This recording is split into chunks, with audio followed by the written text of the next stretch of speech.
Hello लोगोफोर खुलुमबाय नमस्ते वेलकाम बैक टू माय चैनल आं दा आब'मोनजों मोनसे जायगायाव आं बेरायहैनो नागिरदों अबे जायगायाव बेरायहैनो नागिरदों आं खोन्थाथ'ला लामायाव आं खोन्थालांसिगोन आरोना स' फैदो आंनि भिडिअखौ नायलांबाय थादो आब'नि लोगोआ सफैबाय थांनोसै ओंखारबाय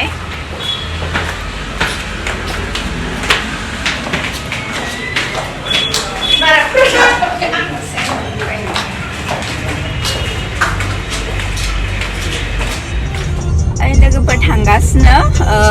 आं अबे जायगायाव थांनो नागिरदों माने आंथ' नङा जों अबे जायगायाव थांनो नागिरदों आं खोन्थानोसै बङाइगावआव थांनो नागिरदों KFCआव जाखावहैनो माने आंथ' मोनजानाय नंला आरोना मानो होनबा आंथ' मिरामिस माने 1 month मिरामिस बोलबमनि थाखाय स' आं मोनजानाय नङा आरोना नोंसोर जानायखौ नायनांसिगोन आं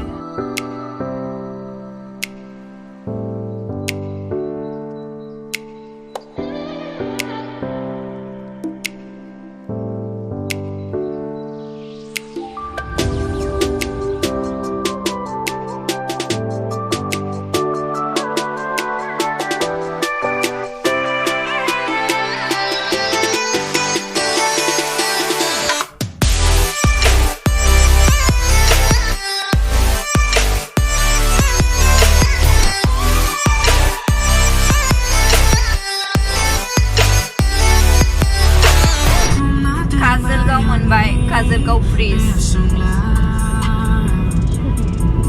सहैथारनोसै गैथारला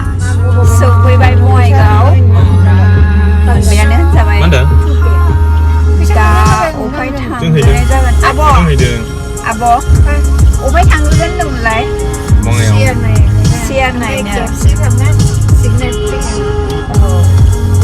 फार्स्टआव सियार नायगोन माने आब'ना मोनसे पार्लारनि आरोना सियारा बायनानै दङ सिगाङाव माने कास्टमारनि जा फिसाला फैफादोंमोन ना बेयो फिसालाया माने गाखोदोंमोन माने गेलेदोंमोन आरोना दा सियारानो बायनानै होबाय दा बेखौनो नायग्रोनो नागिरदों आरोना बेनि उनाव KFCआव थांगोन बेनि उनाव बेनो जाबाय बङाइगाव टाउन नै लवार आसाम हस्पिटाल मोनबाय सियार नायनो थांगासिनो दा बै ब्रिजखौ बारलांनांगौ नामा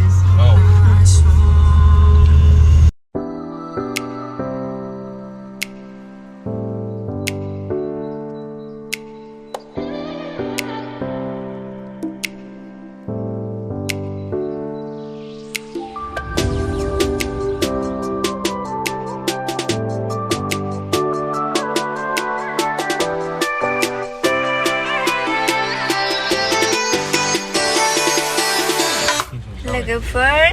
सियार दखानाव सफैबाय दा नायनोसै सियारखौ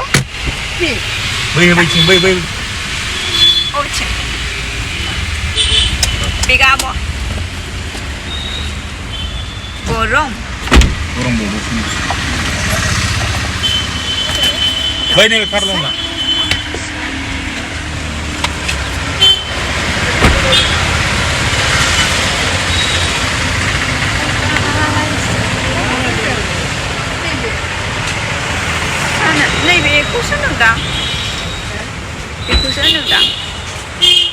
बेखौसो नुदां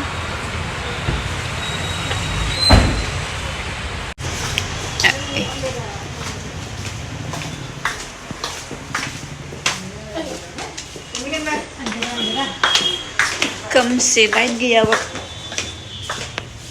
एसे गोथौआवसो माबाया दख'ना माने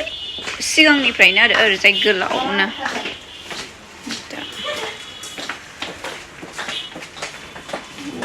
गोजौआवसो थांनांगौ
लोगोफोर सियारखौ मोनासै आब'आ माने फुराना गोजा जा बेफोरो गोदान कालेक्सना सेटारडेआवसो फैगोननो स' थांनोसै बिनिफ्राय केएफसिआव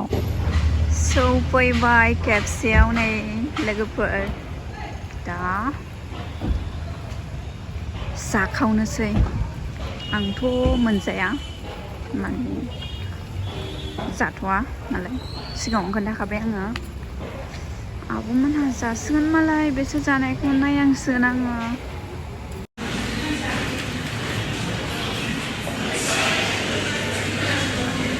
सौफैबाय नै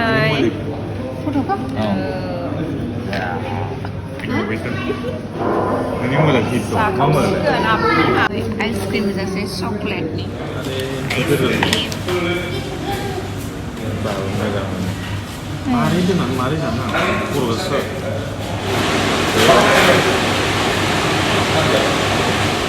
ओंखारफिनबाय नै लोगोफोर थांनोसै मोनालायबाय नै